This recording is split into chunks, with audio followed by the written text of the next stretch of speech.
بسم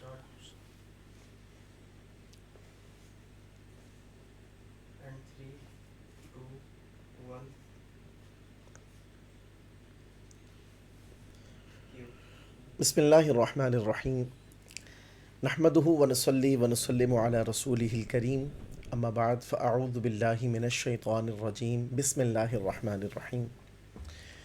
ناظرین محترم، رمضان المبارک کی راتیں، علم و آگہی کی باتیں، اس ٹرانسمیشن کے ساتھ روزانہ کی طرح آج 18ویں ٹرانسمیشن میں آپ کی خدمت میں حاضر ہیں، اور اللہ تبارک و تعالیٰ کی بارگاہ میں اس دعا کے ساتھ کہ رب کریم اس مبارک مہینے کی برکتیں، رحمتیں اور اس کے جو فیض ہیں وہ ہمیں کما حق عطا فرمائے۔ آج مفتی صاحب ہمارے ساتھ ہیں اور مفتی ماس صاحب لیٹ ہیں، لیکن ہو سکتا ہے جوائن کر لیں۔ جی انشاءاللہ ہو سکتا ہے جوائن کر لیں۔ اور بیسیکلی آج کی جو ٹرانسمیشن لیٹ ہوئی ہے اس میں آپ یقین کیجئے کہ صرف آپ کی محبتیں ہیں تو یہ ٹرانسمیشن اس وقت کی جا رہی ہے، ورنہ اگر بظاہر کوئی دوسرا معاملہ ہوتا تو شاید اسے پوسٹ پون کیا جا چکا لگ ہوتا۔ رہا تھا کہ ساری گاڑیاں نکال کے روڈز پہ لے صحیح آئے۔ ہے، مطلب آج کراچی جیم پیک ملا ہے، ٹھیک ہے۔ تو مفتی صاحب میں گھر سے اترا ہوں، گاڑی میں بیٹھا ہوں، آدھا گھنٹہ میں گاڑی میں بیٹھا رہا ہوں، وہی والا روڈ پورا جیم۔ اچھا، لیفٹ والی جو گلی ہے وہاں پہ کوئی بندہ آلٹو گلی کے بیچ میں کھڑی کر کے چلا گیا۔ کیسا معاملہ دیکھا ذرا اب وہ تکلیف، پھر کسی کو بھیج کے وہ آلٹو ہٹوائی تو میں گاڑی لے کے نکلا بتائیے۔ بس۔ اچھا، آدھا گھنٹہ دیکھیں یہ گاڑی میں بیٹھنا، جو بیٹھا ہو اور خاص طور پر اس کا ٹائم قیمتی ہو تو آپ جان سکتے ہیں کتنی اذیت کی بات ہے۔ بہرحال ہم بلا تمہید اپنے ٹاپک کی طرف آتے ہیں، اور آج کا ٹاپک بھی انتہائی خوبصورت ہے۔ اور ایک اور بات میں آپ کو عرض کروں، یہ جو عنوانات کا انتخاب ہے نا، یہ ویسے ہی نہیں کیا جاتا، بلکہ باقاعدہ اس پر پراپر ایک ڈسکس ہوتی ہے، اور اس کے بعد جو ہے نا وہ یہ عنوان آپ کے لیے سیٹ کیا جاتا ہے، اور اس میں مختلف پہلو پر جو ہے نا بات چیت ہو کر پھر اس کے بعد آپ کے سامنے ایک بہترین ٹاپک جو ہے نا وہ پیش کیا جاتا ہے اور اس پر بات ہوتی ہے۔ اور یہ اس لیے ہے کہ ہم رسمی جو ہے ٹرانسمیشن وہ نہیں کر رہے، بلکہ ایک پراپر ایسا کام ہو رہا ہے جس کے اندر علم و شعور کی باتیں ہوں، اور ایک ایسا میسج آپ کو مل سکے جو زندگی کے لیے نافع ہو۔ تو آج کا جو ہمارا ٹاپک ہے وہ ٹاپک ہے بے جا تکلف کے نقصانات۔ اسلام کی جو روح ہے نا وہ یہ ہے کہ انسان کی زندگی پرسکون ہو، آسانی میسر ہو، مشکلات کا خاتمہ ہو، یہ اللہ تبارک و تعالیٰ کی منشا ہے ہمارے لیے۔ لیکن افسوسناک بات یہ ہے کہ انفرادی اور اجتماعی طور پر جو معاشرے کا ایک حال بن چکا ہے وہ یہ ہے کہ ہم نے بہت ساری چیزوں کو اپنے اوپر بے جا نافذ کر دیا، پابندیاں لگا دیں، اور جناب مطلب آپ سمجھ لیں کہ غیر ضروری چیزوں پر بے اعتدالیوں کے ساتھ ان پابندیوں کے ذریعے جو ہے نا ہم نے اپنی مشکلات کو بڑھا دیا ہے، اور بہت ساری چیزیں ایسی ہیں جو تھیں رحمت لیکن اب بن گئی ہیں زحمت۔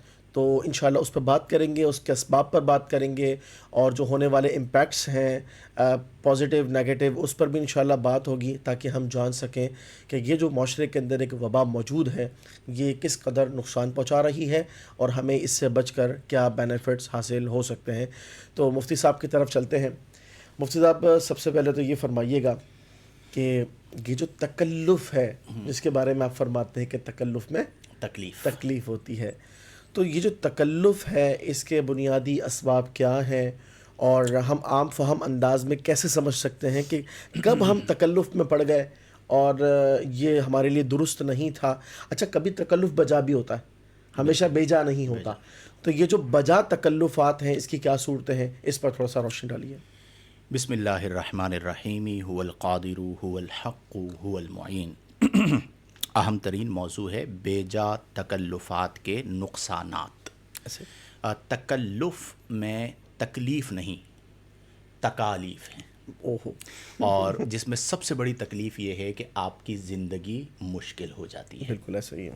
تکلف کا معنی ہوتا ہے کہ آپ بناوٹ کرتے ہیں، آپ تصنع کرتے ہیں، جو آپ نہیں ہوتے وہ آپ اپنے آپ کو شو کرتے ہیں، اور جو آپ نہیں کر سکتے وہ آپ کر رہے ہوتے ہیں، اور پھر کرنے کے بعد سر پکڑ کے بیٹھے ہوتے ہیں کہ یہ میں نے کیا کر لیا۔ مثال کے طور پر آپ کے گھر کوئی مہمان آیا، جو ماحدر ہے، ماحدر مطلب جو موجود ہے، آپ اس کے سامنے محبت کے ساتھ پیش کر دیں.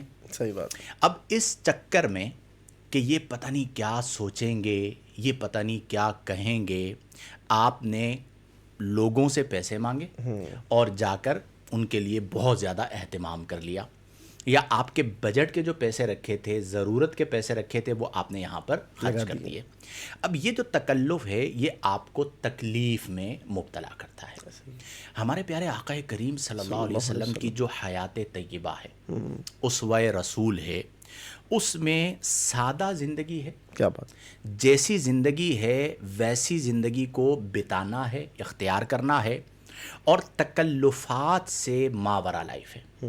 ہمارے یہاں یعنی اہل دل کے یہاں، صوفیہ کے یہاں کہا جاتا ہے کہ تکلف عبادات میں بھی روا نہیں ہے. کیا بات ہے. اس کی وجہ یہ ہے کہ جب آپ تکلف سے عبادت کریں گے تو اس میں تکلیف ہوگی، پھر آپ کو مزہ نہیں آئے گا، اور جب لطف باطنی اور لطف روحانی نہیں ملے گا تو آپ اس سے بالآخر دور ہو جائیں گے. اس لیے اپنی زندگی کو بالکل نارمل بنائیں. آج ہماری زندگی میں آپ یقین کیجئے کہ اتنا تکلف ہے، اتنا تکلف ہے کہ اصل جو زندگی ہے وہ پتہ نہیں کہاں کھو جاتی ہے. میں اکثر کہتا ہوں کہ یہ جو ہے نا کہ یہ بیماری کہ فلاں کیا سوچے گا، فلاں کیا سوچ رہا ہے، وہ میرے بارے میں کیا رائے قائم کرے گا، مزاحاً کہہ رہا ہوں، ایسے لوگ بھاڑ میں جائیں. ٹھیک ہے، آپ اپنی نارمل جو لائف ہے اس لائف کو گزاریے، آزاد زندگی گزاریے، باطنی بندشوں سے اپنے آپ کو آزاد کریں. اچھا، تکلف میں عسر ہے.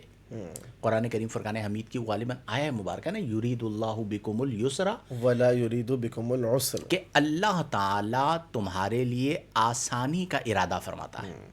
ولا یرید بکم العسر، اللہ تعالیٰ تمہارے لیے عسر یعنی مشکل کا ارادہ نہیں فرماتا. تو جب اللہ تعالیٰ آسان زندگی عطا فرما رہا ہے تو آپ اس آسان زندگی کو اختیار کر لیں. اچھا، بنیادی سبب کیا ہے؟ بنیادی سبب یہ ہے کہ ہم جو ہیں وہ نہیں دکھانا چاہتے، اور جو نہیں ہیں وہ دکھانا چاہتے ہیں. صحیح بات. اور کیا چاہتے ہیں کہ سامنے والا اچھی رائے قائم کرے. آپ یقین کیجئے، لکھ لیجئے، بعد میں آ کے مجھ سے مہر لگوا لیجئے گا کہ وہ پھر بھی اچھی رائے قائم نہیں کرے گا. تو آپ اپنی زندگی کو بسبب تکلف مشکل کیوں بنائیں؟ جس حال میں آپ کو رب نے رکھا ہے آپ اس حال میں راضی رہیں. اگر آپ کے پاس اسباب زیادہ ہیں آپ ان اسباب کو اختیار کیجئے، لیکن اس کا مقصود لوگوں کو دکھانا نہیں ہونا چاہیے.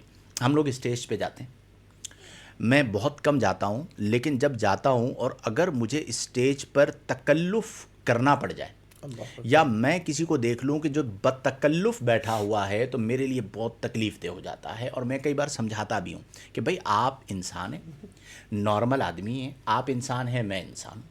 آپ کو مجھ سے کام پڑ گیا، آپ اسٹریٹ فارورڈ کہہ سکتے ہیں بھائی یہ کام ہے، میں اس کا جواب دے دوں. اب حضرت علامہ مولانا فہامہ پیر طریقت رہبر شریعت استاذ العلماء محقق دورہ بقیت السلف والخلف محقق بے بدل مقرر شیریں بیاں، اتنے سارے القابات. اچھا، اس میں ہمارے ہاں بعض بڑوں نے نیچے والوں کو اتنا ڈرا کے رکھا ہے کہ وہ بات کرنے سے بھی جھجکتے ہیں.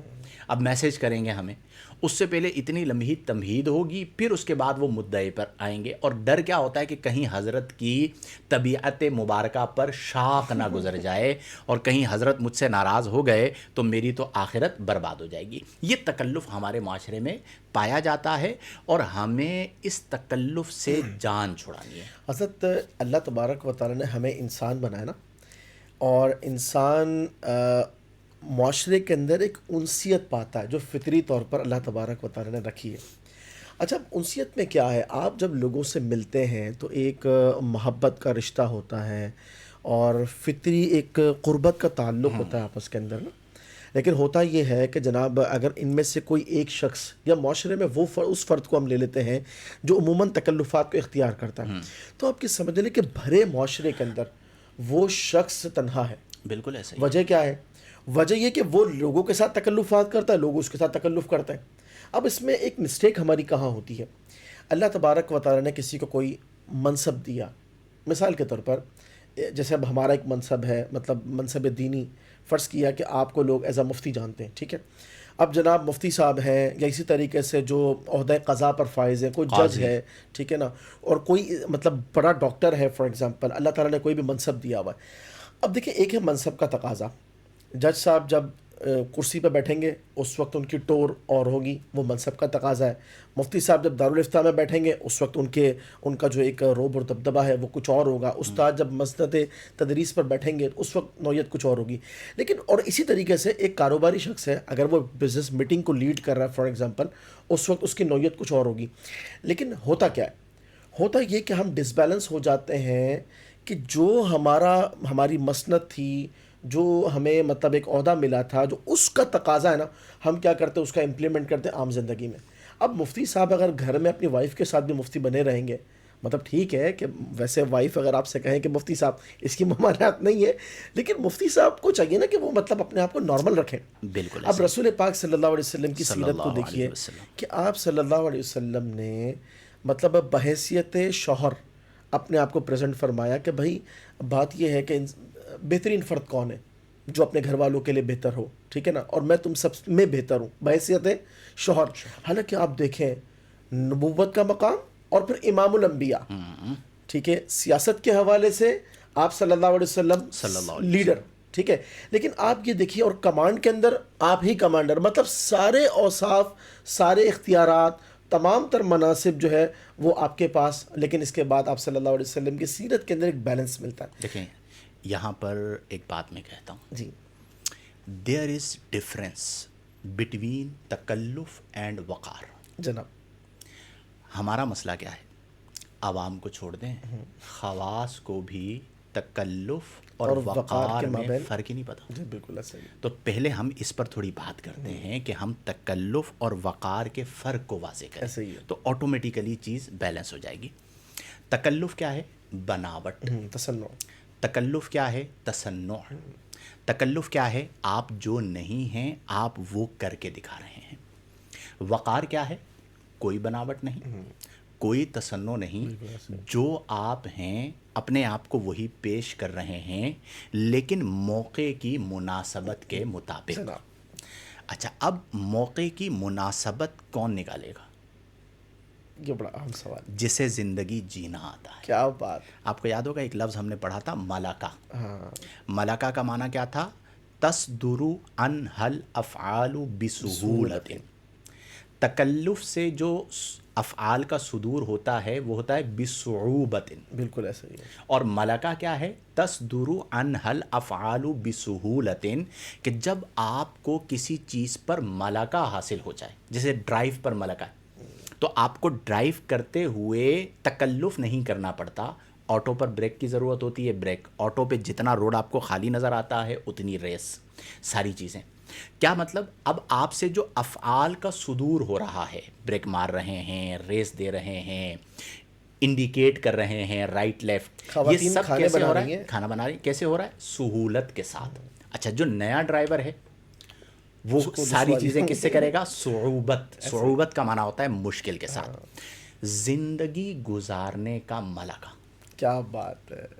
یہ ہے فارمولا۔ یہ ہے فارمولا، اور یہ آتے آتے آتا ہے۔ میں یہ نہیں کہہ رہا کہ آج ہی آپ سیکھ لیجئے، لیکن اگر آپ کو زندگی جینا آ جائے اور زندگی گزارنا آ جائے اور آپ کو اپنے افعال پر ملکہ حاصل ہو جائے، آپ کسی بھی کنڈیشن میں ہوں، آپ کی زندگی میں تکلف اور تصنع نہیں ہوگا۔ کیا بات! آپ کے اندر اطمینان ہوگا، آپ میں راحت ہوگی، آپ میں اضطراب نہیں ہوگا۔ آ جائیے، آ جائیے۔ آپ میں اضطراب نہیں ہوگا اور بے چینی نہیں ہوگی۔ تو اب ہمیں اس بات پر غور کرنا ہے کہ زندگی کو بسہولت گزارنا ہے یا بصعوبت گزارنا ہے۔ کیا بات ہے! اگر آپ کا فارمولا یہ ہے کہ آپ نے زندگی کو بسہولت گزارنا ہے تو آپ اپنی زندگی سے تکلف نکال دیجیے۔ میں آپ کو ایک بات عرض کروں، شاپنگ کے لیے جاتے ہیں، اب میں علامہ عثمان لاکھانی صاحب کی اسپیشلٹی، ٹھیک ہے، بلکہ اب تو کئی جگہ پر، بلکہ کئی بار ایسا ہو گیا ہے کہ ہم خریداری کے لیے کس کو لے کر جاتے ہیں بھائی؟ مفتی معاذ صاحب، قبلہ علامہ عثمان لاکھانی لاکھانی صاحب دامت کو. فیوز اچھا جب لے کر جاتے ہیں تو ہمیں بھی فیوز ملتے ہیں نہیں ملتے؟ نو ڈاؤٹ، اور بلا تکلف ملتے ہیں. بلا تکلف ملتے ہیں. اب ہوتا کیا ہے کہ بعض لوگ پیسے کم کروانا اس میں بھی تکلف کرتے ہیں کہ سامنے والا میرے بارے میں کیا سوچے گا. حالانکہ حضرت امام حسن مجتبیٰ رضی اللہ عنہ کی سیرت کا یہ بڑا واضح پہلو ہے کہ آپ جب بھی خریداری کے لیے تشریف لے جایا کرتے تھے تو آپ رقم جو ہے وہ کم کروایا کرتے تھے، بارگیننگ کرتے تھے اور بھرپور کرتے تھے. اب ہمارے علامہ عثمان صاحب جو بارگیننگ کرتے ہیں تو یہ کبھی کبھی مزاحن ہمیں کہتے ہیں کہ بھئی میرا پرسنٹیج فکس کرو، یہ چیز میں نے جو ہے نا وہ اتنے سستے میں دلوا دی ہے تو مجھے اس کا پرسنٹیج ملنا چاہیے. اب یہ جو بارگیننگ کے اندر تکلف ہمارے یہاں ہو گیا ہے. 1 روپیہ بھی ارے بہت کچھ ملا یار، کتنا کچھ ملا، بلکہ یہ تو اقرار کرتے. بالکل ایسے ہی. اچھا حضرت وہاں پر بارگیننگ کر جاتے ہیں جہاں پہ آدمی سوچتا نہیں ہے. برانڈس کو بھی مطلب حضرت کی نظر آپ یقین کیجیے برانڈس پہ کبھی جہاں پہ فکس برانڈس. میں ایک بار آپ کو یاد ہوگا وہ امی کے لیے ایک چیئر لینی تھی ہم نے، تو وہ ایک بڑے برانڈ پہ ہم لوگ گئے تھے لگی بن. مجھے تصور نہیں تھا کہ برانڈ کے اوپر کہیں پہ مطلب جو ہے وہ بارگیننگ ہو کے پیسے کم ہو سکتے ہیں. اس بندے کا آخر میں مینیجر کو بلوا لیا، بولا یار آپ اس کو بلا کے لے کر آؤ، اور اس سے فون بھی کروا لیا کسی کو، یاد ٹھیک ہے 1-2 سال ہو گئے اس بات کو. اور برانڈ کے اوپر جو ہے جب آپ کو یہ بات بتائی تھی تو آپ حیران ہوئے تھے نا اس بات کے یار کیسے ہوا. لیکن میں عینی شاہد ہوں، شاہد عادل ہوں کہ میں نے یہ دیکھا ہے کہ برانڈ جہاں پر فکس ٹیگ لگا ہوا ہے، فکس پرائز ہے، وہاں پہ بارگیننگ کر کے پیسے غالباً اچھے خاصے کم کروا لیے تھے بھائی. اچھا یہ تو یہ ایسے مقامات جہاں آدمی تصور نہیں رکھتا، کہتا کہ چلو تھوڑے بہت پیسے 19-20 کرا لیں، وہاں پہ ایسے فارمولے حضرت کے بلا تکلف انداز میں نکل کے آتے ہیں کہ کیلکولیشن کرنے والے حیران رہ جاتے ہیں. اچھا، اور پھر آخر میں دکاندار کہتا ہے بھائی اللہ کا واسطہ میں اتنے میں دے سکتا ہوں، اس سے آگے کی بات. لیکن یہ سارا کام یوں ہوتا ہی بخوشی ہے. ڈاکٹروں سے پیسے کم کرانا کوئی آسان کام ہے؟ آپ نے وہ پورا پیکیج ایک بنوا لیا تھا اور وہ کرا کے کہاں سے کہاں. بالکل. مجھے پتا ہے اس بندے نے کیا کہا لاسٹ ٹائم ان کی موجودگی میں، کہا یار آپ ان کو ساتھ نہ لے کر آیا کریں. اس ڈاکٹر نے ان کے سامنے کہا بھی لاسٹ ٹائم والے میں یار ان کو ساتھ نہ لے کر آیا کریں، ان کے فارمولے جو ہے بڑے فکس ہوتے ہیں. مزے کی بات بتاؤں، بتائیے. اللہ تبارک و تعالی نے نبی پاک صلی اللہ علیہ وسلم کو قرآن پاک میں یہ حکم ارشاد فرمایا. سورہ صاد کی آیت نمبر غالباً 86 ہے. ارشاد باری تعالیٰ ہے قل ما اسألکم علیہ من اجر وما انا من المتکلفین. واہ محبوب آپ فرمائیے کہ میں نہ تو تم سے کسی اجر کا مطالبہ کرتا ہوں اور نہ ہی میں تصنع کرتا ہوں. واہ واہ. تو بات یہ ہے کہ یہ جو مطلب آپ سادگی اختیار کرتے ہیں، کتنی کمال بات ہے کہ آپ غیر ضروری پابندیاں اپنے آپ پر نہیں لگاتے، تو آپ اسلام کی روح کے قریب ہیں. جس طرح ابھی آپ نے وہ جو آیت کریمہ پڑھی یرید اللہ بکم اليسر، جب ہمارا پروردگار آسانی کا ارادہ فرماتا ہے تو ہم بلا وجہ لوگوں کے لیے، معاشرے کے لیے کیوں تکلف پہ جائیں. شادیوں میں جو آج کل تکلف چل رہا ہے، لوگوں کو دکھانے کے لیے بناوٹی طور پہ بہت سارے اخراجات کیے جا رہے ہوتے ہیں. یعنی ہالز تک اتنا فرق ہوتا ہے کہ آپ کہیں اور کر رہے ہیں جو آپ کے بجٹ کے مطابق 1 لاکھ میں ہو جائے گا، اور جو آپ لوگوں کو دکھانے کے لیے کر رہے ہیں وہ 1 ملین میں ہو رہا ہے. بالکل ایسا ہی. اور آپ نے لوگوں کو دکھانے کے لیے کر لیا، وہ تو آئے 4 گھنٹے کے لیے کھا کے چلے گئے. اس کے بعد جو وہ 1 ملین آپ نے 9 لاکھ روپے ادھار لے کر خرچ کیے تھے، آپ اس سے گزرتے چلے جا رہے ہیں. حضرت اس پہ میں آپ کو ایک بات بتاؤں، ہمارے ہاں اللہ تبارک و تعالی نے ہر ایک کو ایک علیحدہ اسٹینڈرڈ پر رکھا ہے نا. مطلب کوئی غریب ہے، کوئی تھوڑا سا مطلب مڈل کلاس ہے، پھر تھوڑا سا اور اوپر ہے. اب عمرہ کے اندر آپ دیکھ لیں، عمرہ کے اندر اللہ تبارک و تعالی نے جنہیں نوازا ہے، اب وہ کیا کرتے ہیں پتہ ہے؟ وہ یہ کہتے ہیں کہ ہماری شادی شہنشاہوں والی ہونی چاہیے. مطلب وہاں پر اعتدال نہیں ہوتا. اب کیا ہوتا ہے، جناب باہر سے مہمان آ رہے ہیں، دیگر شہروں سے، دیگر ممالک سے، اب انہیں بہترین ہوٹلز میں رکھا جائے گا، پھر گاڑیاں رینٹ پر لی جائیں گی ڈرائیورز کے ساتھ، وہ باقاعدہ ڈرائیورز ان کو لینے کے لیے جائیں گے، وہ لے کر آئیں گے، اور جناب پھر اس کے بعد جو کھانے کا مطلب ایک سلسلہ. تو آپ یہ سمجھ لیں کہ ایک شادی فار ایگزامپل ایک شخص اپنی حیثیت کے مطابق بیلنس کے ساتھ وہ 1 ملین میں فارغ ہو سکتا تھا، اب وہ معاملہ چلا گیا 10 ملین کے اوپر. تو بات یہ ہے کہ اگر معاشرہ اسی روش پر چلتا رہا، اس کا اینڈ کیا؟ اور جس طرح ابھی آپ نے بات فرمائی حضرت مہمانوں کے حوالے سے، مفتی صاحب لوگ نہ اب دوسروں کے یہاں جانا پسند کرتے ہیں، نہ کسی کو اپنے یہاں بلانا پسند کرتے ہیں. وجہ کیا ہے؟ اگر ہم کسی کے یہاں جائیں گے تو کل وہ بھی آئے گا، اور وجہ کیا ہے کہ تصنع اور یہ جو بناوٹ ہے بڑھتا چلا اور جا یہ رہا ہے۔ تکلف ہے، اس کے اندر جو ہے نا لوگوں نے مطلب اپنے آپ کو جو ہے نا اتنا زیادہ پھنسا لیا ہے کہ وہ نکلنا چاہتے ہیں تب بھی نکل نہیں پاتے اچھا، ہیں۔ مولویوں کی زندگی میں تکلف، اس پہ ذرا بات کریں نا مولوی۔ ویسے عام طور پر مولوی لوگ نا تھوڑے سادہ لوگ ہوتے ہیں، ٹھیک ہے۔ لیکن پھر بھی مولویوں میں بھی ایک طبقہ ہے جن میں تکلفات فارمولیٹیز کے نام پر یا بناوٹیں مختلف عنوانات کے نام پر پائی جا رہی ہوتی ہیں۔ ان میں تو کندھوں کا اکڑانا، ڈریسنگ، اسی طریقے سے ٹائم لینے دینے کے سلسلے میں، آنے جانے کے سلسلے میں۔ دیکھیں بات یہ ہے کہ آپ عالم مفتی کیوں بنے؟ امت کے لیے، اور حال یہ کہ آپ کے پاس امت کے لیے ٹائم ہی نہیں ہے۔ ٹائم ہی نہیں، اور امت کو ڈانٹ رہے ہیں ڈانٹ بلا رہے وجہ۔ ہیں، لوگ ڈر جاتے ہیں کہ حضرت سے ہم سوال پوچھیں، ایسا نہ ہو کہ ہمیں جواب ملنے کے بجائے ڈانٹ مل جائے۔ ارے میرے پاس ایسے ایسے کیسز ہیں کہ سائل نے سوال پوچھا، حضرت کا شاید زوجہ سے پھڈا ہوا تھا، اس سائل کے سوال کو اپنے مطابق کسی اور سوال میں ڈھالا اور اس کا جواب دیا۔ ٹھیک ہے، آپ جانتے ہیں اس بات کو، اور پھر اس کے بعد سائل کو ڈانٹ رہے ہیں کہ بھئی تم جواب کیوں نہیں سمجھ رہے ہو۔ اب سائل بعد میں کہہ رہا ہے مفتی صاحب میرا یہ سوال ہی نہیں تھا، اور فون بھی کاٹ دیا۔ اب اس روش کی وجہ سے لوگ علماء سے بدظن ہوتے ہیں۔ بھائی آپ کا منصب ہے، لیکن آپ کے منصب کا یہ مطلب نہیں ہے کہ آپ بدتمیز بن جائیں۔ یہ بڑے بڑے نعت خانوں میں بھی ہوتا ہے، بڑے خطبہ کے اندر بھی ہوتا ہے، بڑے علماء کے اندر بھی ہوتا ہے۔ آپ صاحب منصب ہیں، صاحب منصب ہونے کا یہ مطلب ہرگز نہیں ہے کہ آپ کسی کی بھی عزت کے ساتھ کھیل جائیں۔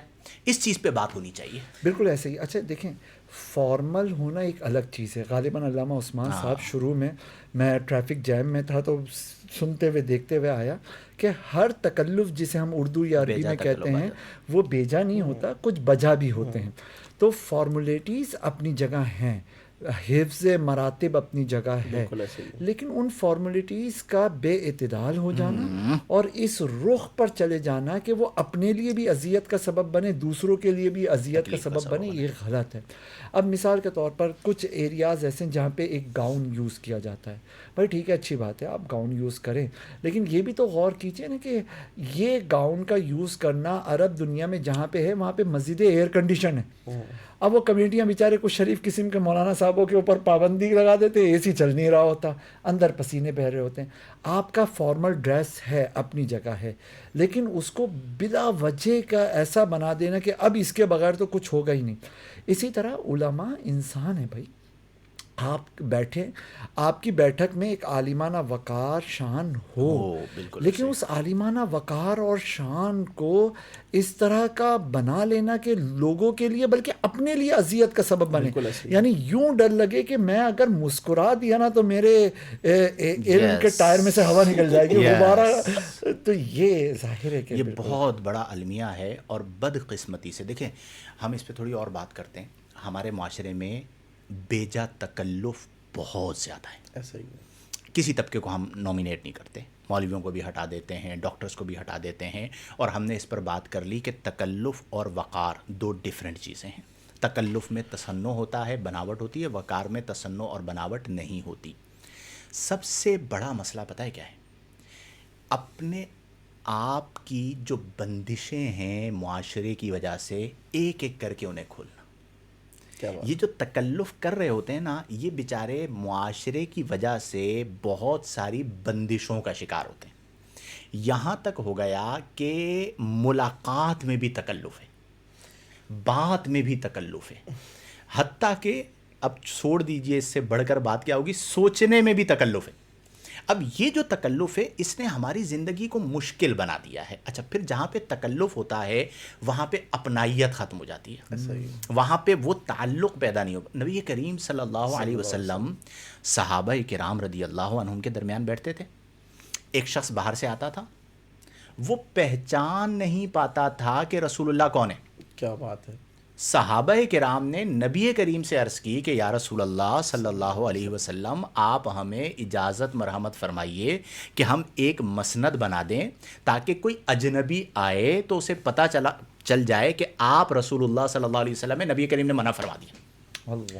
اب ایک طرف نبی کریم کا یہ عمل رکھیے، اس کے بعد آج کے پیروں کو دیکھیے، آج کی مشہور و معروف شخصیات کو دیکھیے کہ وہ کس قدر تکلف رکھتے ہیں کہ ان تک پہنچنے کے لیے آپ کو 3 لوگوں سے گزرنا پڑے گا. بروکرز ہوتے ہیں. بروکرز ہوتے ہیں. پھر اس کے بعد اگر آپ وہاں پر پہنچ بھی جائیں تو آپ کو انتظار کرنا پڑے گا, اور پھر اس کے بعد ایک پورا ماحول کریٹ کیا جائے گا.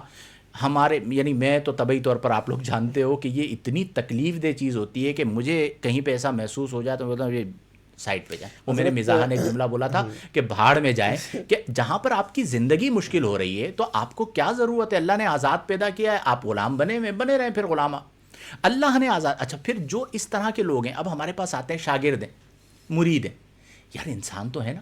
اب آپ اکڑ کے بیٹھ جائیں, ٹھیک ہے, آپ ہاتھ آگے کریں, ٹھیک ہے, وہ بیچارہ سانس بھی صحیح طرح نہ لے پائے, اور وہ بات کیا کرے گا, مسئلہ کیا پیش کرے گا. اور اپنے آپ کو ممتاز رکھنے کے لیے اس طرح کا ماحول بنانا. اسٹیج پر بعض اوقات کون سی وہ چیئر کہلاتی ہے, مسند نشیں تو ہوتے ہیں, مرکزی کرسی, ٹھیک ہے, کرسی صدارت پر جونیئر آ کے بیٹھ گیا, اسے تو نیچے قدموں میں بیٹھنا چاہیے. ان تمام چیزوں سے معاشرے کے ہر فرد کو پاک ہونا پڑے گا. حضرت بات یہ ہے کہ نبی پاک صلی اللہ علیہ وسلم کا وہ جو فرمان ہے نا کہ بشروا ولا تنفروا, یار سبحان اللہ, آپ یہ بتائیے کہ انسان یہ بشروا کا تقاضا کیسے پورا کرے گا جبکہ وہ اندر سے خود ہی خوش نہیں ہے.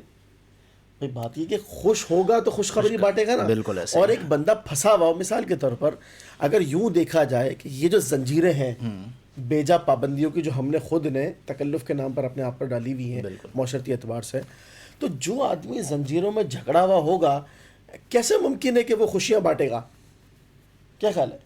بالکل. یعنی جب اندر مطلب آپ یہ سمجھ لیں کہ ایک انسان جو ہے وہ آزاد ہی نہیں ہے, ٹھیک ہے, اور وہ تصنع بناوٹ کے دلدل میں پھنسا ہوا ہے, جال میں پھنسا ہوا ہے, تو پھر اس کا مطلب یہ ہے کہ آپ جو ہے اس کے تقاضے کو پورا نہیں کر سکتے. اچھا حضور, اور اسلام کی جو روح ہے نا, اسلام کی روح یہ ہے کہ انسان کی جو مطلب باطنی کیفیات ہے نا وہ آزاد ہو, ڈپریشن میں نہ ہو.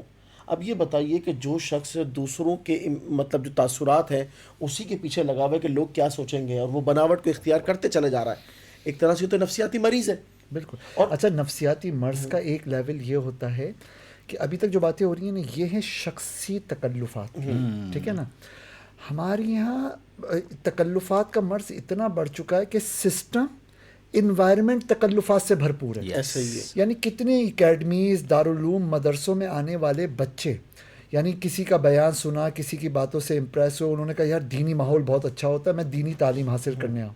وہ وہاں کی چھوٹی چھوٹی چیزوں کے تکلفات میں اتنے پریشان ہوتے ہیں کہ بھاگ جاتے ہیں. محافل کا دیکھ لیجئے, انہوں نے اپنے ایسے نارمز اور ایسے تکلفات انہوں نے اس کا پابند کر دیا کہ لوگ زیادہ دیر تک ٹک نہیں پا رہے ہوتے. مثال کے طور پہ دیکھیے, ٹھیک ہے آداب یہ ہیں کہ جب واضح و نصیحت ہو رہی ہو آپ دیوار سے ٹیک لگا کے نہ بیٹھیں, لیکن ایک شخص ہے وہ زمین پہ بیٹھنے کا عادی ہی نہیں ہے. لوگ تو اب کھانا بھی ڈائننگ ٹیبل پہ کھا رہے ہیں. اگر وہ مسجد میں آ رہا ہے, آپ کا آدھے گھنٹے کی تقریر سن رہا ہے, محفل میں شریک ہو رہا ہے, اور اگر وہ ٹیک لگایا ہوا ہے, آپ اس کو نہ کریں اتنا پابند کہ اس کو وہ والا تکلف فیل ہو جس میں کلفت اور تکلیفیں پائی جا رہی ہیں. اسی طرح وہ بچیاں کالج, یونیورسٹی کی, ادھر ادھر کی, ان کا ایک اپنا انوائرمنٹ, ایک اپنا ماحول ہے.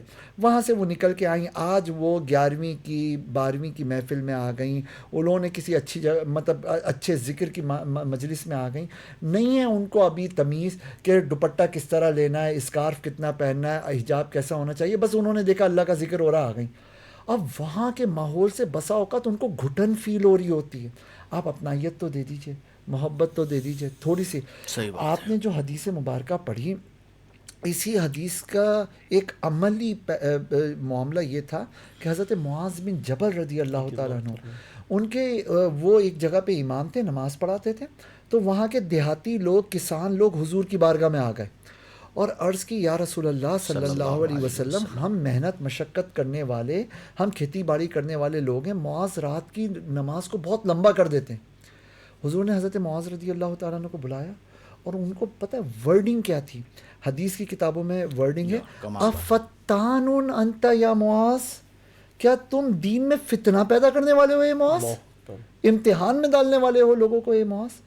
تو اچھا وہ ایک ظاہر تلاوت کا ذوق، وہ سمجھ میں آنے والی تلاوت، اور وہ عرب لوگ، اچھا حجازی عربی میں قرآن نازل ہوا ہے تو ان کو ویسے بھی لطف آتا ہوگا، لیکن بدن کی تھکاوٹ وہ ایک ویلیویبل تھی، اس کو اتنا لمبا کر دینا بھی حضور صلی اللہ علیہ وسلم نے گوارا نہ فرمایا. نبی کریم صلی اللہ علیہ وسلم کی قولی حدیث مبارکہ ہے کہ میں یہ چاہتا ہوں کہ تلاوت کو طویل کر دوں، لیکن مجھے بوڑھوں کا اور بچوں کے رونے کا خیال آتا ہے تو میں نماز کو مختصر کرتا ہوں. ایک اور پہلو پہ آتے ہیں ہم لوگ، اس پر تو ہم نے بات کر لی. کچھ جگہیں ایسی ہوتی ہیں کہ جہاں پر تکلف کیا جاتا ہے کسی کے فرعون ہونے کی وجہ سے. یعنی ایک ایسا طبقہ ہے جس کی حیثیت ہے اعلیٰ، اور وہ آتا ہے تو اس کے لیے تکلف کیا جائے گا، کیونکہ اگر اس کے لیے تکلف نہیں کیا گیا تو وہ اپنی فرعونیت دکھائے گا. میری مراد ہے بھوکے داماد. اللہ کتنا بڑا مسئلہ ہے. ایک بندے کی 4 بیٹیاں ہیں، 5 بیٹیاں ہیں، ٹھیک ہے، داماد گھر پہ آیا. اب اس داماد کی وجہ سے گھر کا جو تکلف ہے اس کا لیول کیا ہے؟ وجہ کیا ہے؟ وہ اتنا ظالم ہے کہ اگر اس کو، یعنی وہ اتنا، میں یہ اس لیے کہہ رہا ہوں کہ ان کو یہ جملے لگیں، یعنی آپ اتنے بھوکے ہیں کہ آپ کو اچھی طرح کھانا نہیں ملا تو آپ نے گھر پہ جا کے بیوی کو ذلیل کر دیا کہ تمہارے گھر والوں نے مجھے کھانا تک نہیں دیا. اور اس میں عوام و خواص برابر ہو چکے ہیں. لوگ مجبوراً اپنے دامادوں کو اچھا کھانا اس لیے کھلاتے ہیں کہ یہ اپنی ہماری جو بچی ہے وہ خوش رہے گی، اور اگر ہم نے اس کو کھانا نہیں دیا اچھا تو یہ جا کے اس کی زندگی مشکل بنا دے گا. اب یہ والا جو طبقہ ہے کہ جو جان بوجھ کر اس لیول پر تکلف کو لے گئے ہیں کہ باہر ان کی ٹکے کی حیثیت نہ ہو، باہر انہیں کسی نے کچھ بھی بولا ہو، سسرال میں آ کر وہ بادشاہ بن کے بیٹھ جائیں گے اور آہو بھگت کریں گے. ایسے بھی کیسز میرے پاس آئے کہ جھگڑا ہوا میاں بیوی میں، نوبت طلاق تک آ گئی. جھگڑا شروع پتہ ہے کس بات پہ ہوا؟ کہ اس نے کہا کہ میں تمہارے گھر پہ گیا تھا، تمہارے بھائی نے مجھے صحیح طرح سلام نہیں کیا. اللہ سلام کیا لیکن صحیح طرح سلام نہیں وہ کیا، بھی اپنی دانست میں. اپنی دانست میں. اس پر جھگڑا شروع ہوا اور وہ جھگڑا گھر کی بربادی تک پہنچ گیا. تو یہ معاشرے کا وہ طبقہ کہ جو اس لیول پر چیزوں کو لے گیا ہے کہ اب اچھا ہم لوگ یہ بات کر رہے ہیں نا تکلف، آپ یقین کیجئے کہ مجبوراً اتنا براڈ مائنڈڈ ہونے کے باوجود ہمارے دامادوں کے ساتھ ہمیں بھی یہ تکلف کرنا پڑتا. حضور یہ والا مخلوق جو ہے نا، اس کی ایک چھوٹی سی کہانی میں آپ کو سناؤں. میں نیو کراچی میں مسجد میں امام تھا. میں نکاح پڑھا کے آیا ہوں کوئی 12 بجے کے قریب، ٹھیک ہے، یا 1 بج رہا ہوگا. گھر پہنچا ہوں، بیٹھا ہوں، کچھ بات چیت کی. 3 بجے مجھے کال آ گئی، اور اسی رات کو مفتی صاحب آپ ہمارے گھر پہ تشریف لے آئیے، ایک بہت بڑا مسئلہ ہو گیا. کیا ہو گیا؟ مفتی صاحب ہمیں یہ طے کرنا ہے کہ یہ طلاق ہوئی ہے یا نہیں ہوئی، کیا معاملہ ہے، آپ آ کے حل کیجیے. میں پہنچا ہوں تو مسئلہ پتہ ہے کیا تھا؟ مسئلہ یہ تھا کہ دلہن رخصت ہو کے دولہا کے گھر پہ آئی. دولہا کے گھر کے اندر وہ پلنگ دلہن کا جہیز میں آیا ہوا، فرنیچر دلہن کا جہیز میں. وہ نہیں جب عورت آتی ہے تو اس کے ساتھ اس کے اپنے خاندان کی کچھ خواتین بھی آ جاتی ہیں، کوئی بچہ بھی ہوگا، اس بچے نے شاید پیمپر نہیں پہنا ہوگا. اب وہ آ کے بچہ بیٹھا ہوا ہوگا اور اس نے اس بیڈ پہ سسو کر دیا. اب جب وہ داماد اندر آئے، داماد صاحب اور شوہر ہیں وہ ابھی، اچھا اب وہ تقریب کا ایک ماحول ہے گھر کا، لیکن وہ اتفاق کے بیٹھے تو وہ گیلے گیلے پہ ان کا ہاتھ لگ گیا. ان کا جو پارا چڑھا ہے تو وہ روکے تو قابو میں نہ آئے، ہوتے ہوتے وہیں پہ کھڑے کھڑے میں تمہیں طلاق دیتا ہوں، طلاق طلاق طلاق، 3 طلاق ہے. اب مفتی صاحب بتائیے کہ کیا یہ نہیں سوری میں تمہیں 3 طلاقیں دیتا ہوں، یہ لفظ انہوں نے کھڑے کھڑے کہہ دیا. وہ شکر ہے کہ چونکہ ابھی رخصتی ہو کر تنہائی میں یہ جمع نہیں ہوئے تھے تو 3 خلوت صحیحہ نہیں ہوئی تھی. وہ میں تمہیں طلاق دیتا ہوں، طلاق دیتا ہوں، طلاق دیتا ہوں، الگ الگ لفظوں میں 3 طلاقیں دی. تو ان کے لیے کوئی بچت کا راستہ نکلا ہے. لیکن کتنی بڑی آزمائش، اندر کی فرعونیت ہوتی ہے نا، وہ نکل کے کہیں نہ کہیں آتی ہے. الامان والحفیظ. اچھا حضرت، ایک پہلو یہ بھی ہے ازدواجی معاملات میں تکلفات. یعنی بات یہ ہے کہ ایک شخص ہے اور اللہ تبارک و تعالیٰ نے جو رشتہ اس کو فراہم فرمایا، اور لتسکنوا الیہا پہلے ہم نے جب اس پہ بات کی تھی، مطلب ایک شخص جب نکاح کرتا ہے تو اس نکاح کا ایک بڑا بنیادی مقصد یہ ہے کہ وہ اپنی زوجہ سے سکون پائے. لیکن بات یہ کہ ہمارے معاشرے کے اندر تکلف جو ہے وہ یہاں پر بھی ہے، کہ مطلب آپ یہ سمجھ لیں کہ عورت اپنی ذمہ داری کو یا مرد اپنی ذمہ داری کو، مرد کی جو ٹور ہے اگر وہ ختم نہ ہو، یا عورت اس ذمہ داری کو اس انداز میں ادا نہ کرے جو شریعت مطہرہ نے مطلب اس پر اس کو پابند کیا ہے، اس حوالے سے کیا فرماتے ہیں کہ مطلب اس پر تھوڑی روشنی ڈالیں ہم.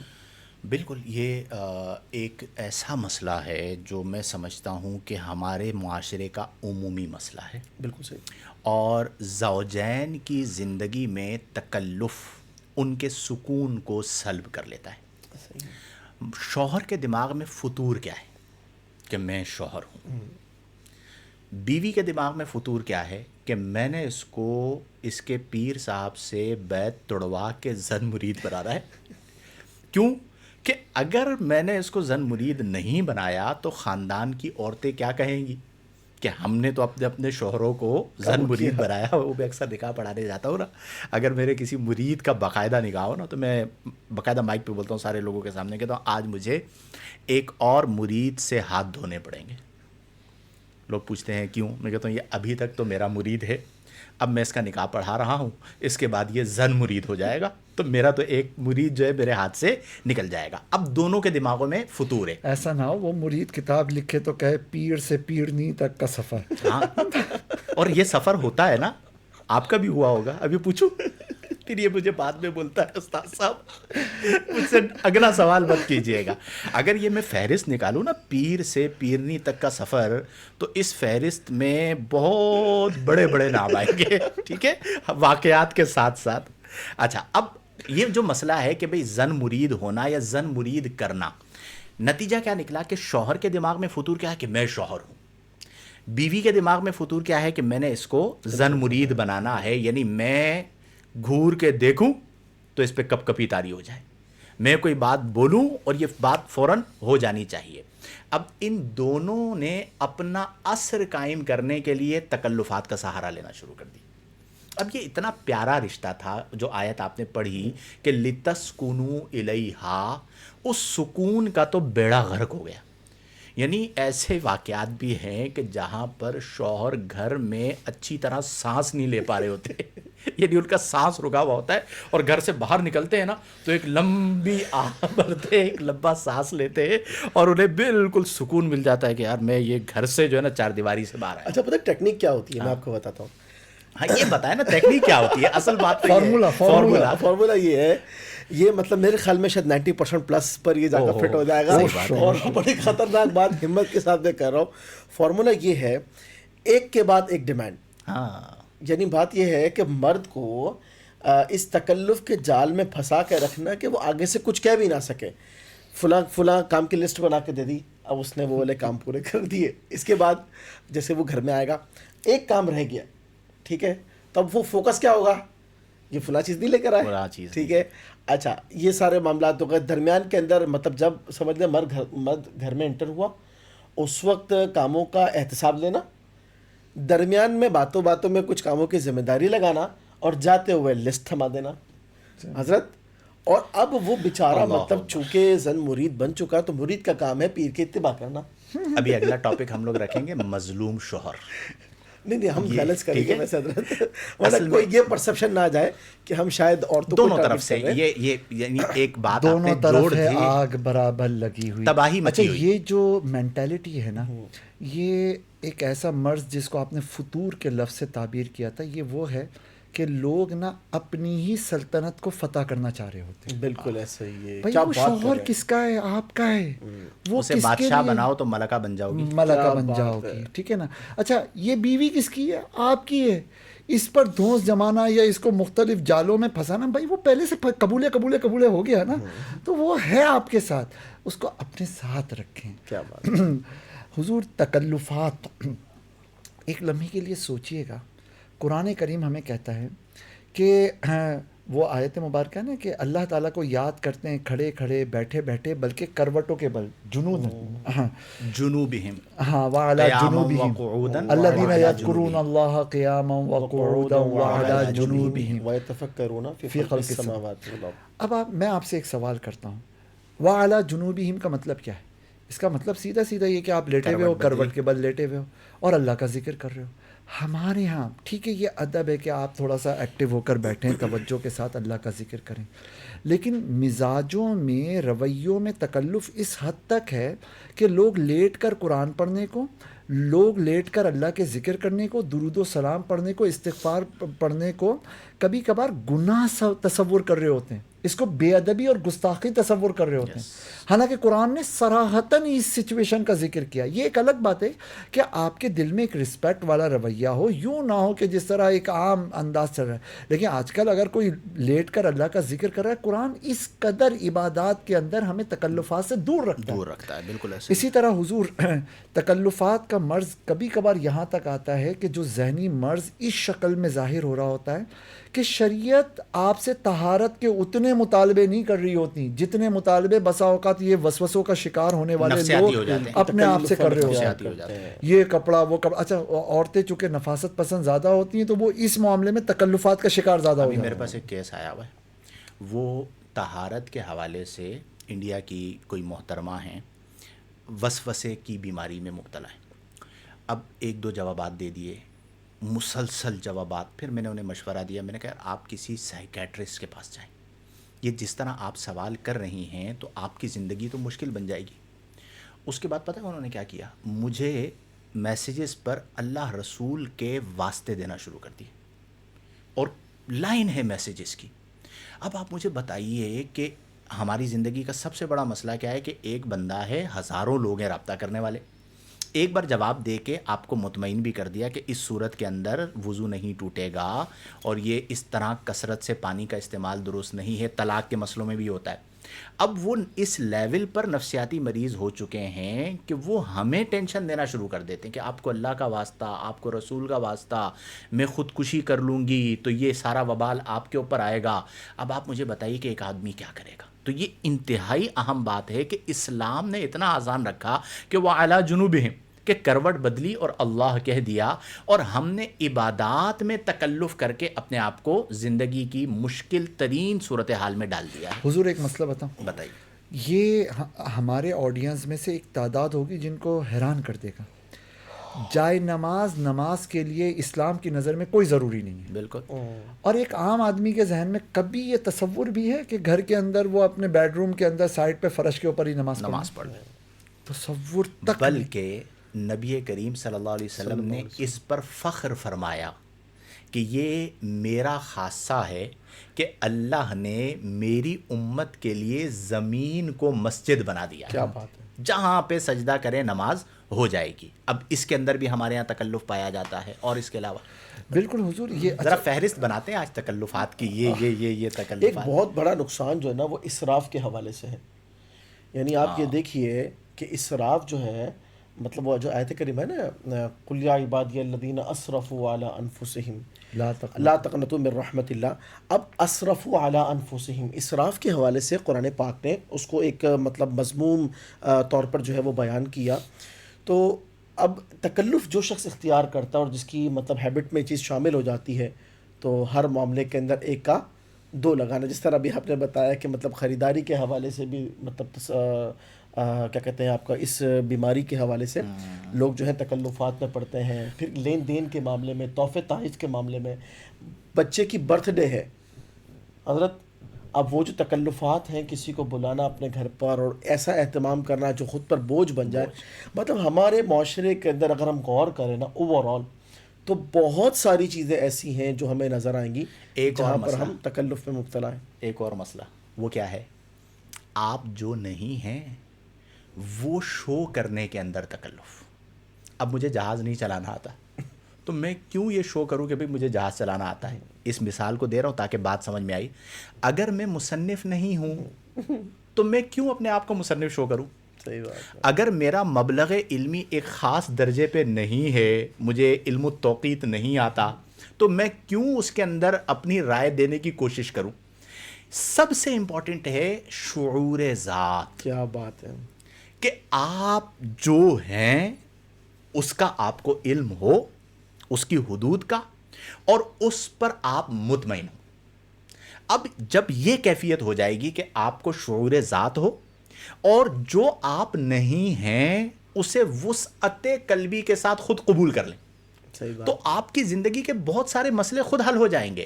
آپ اپنے ذہن کے اندر اپنے آپ کو ایک ایسی عزت کا مستحق سمجھ رہے ہوتے ہیں جس کے آپ مستحق نہیں ہیں، بالکل. اور جب وہ عزت آپ کو نہیں مل رہی ہوتی تو آپ کو رات کو نیند نہیں آ رہی ہوتی کہ مجھے یہ عزت کیوں نہیں ملی. بھائی آپ اس بات کا ادراک رکھیں کہ آپ اس عزت کے مستحق نہیں تھے. تو جب جو چیز آپ کا حق ہے آپ وہ بھی جانیں، اور جو چیز آپ کا حق نہیں ہے آپ یہ بھی تو جانیں.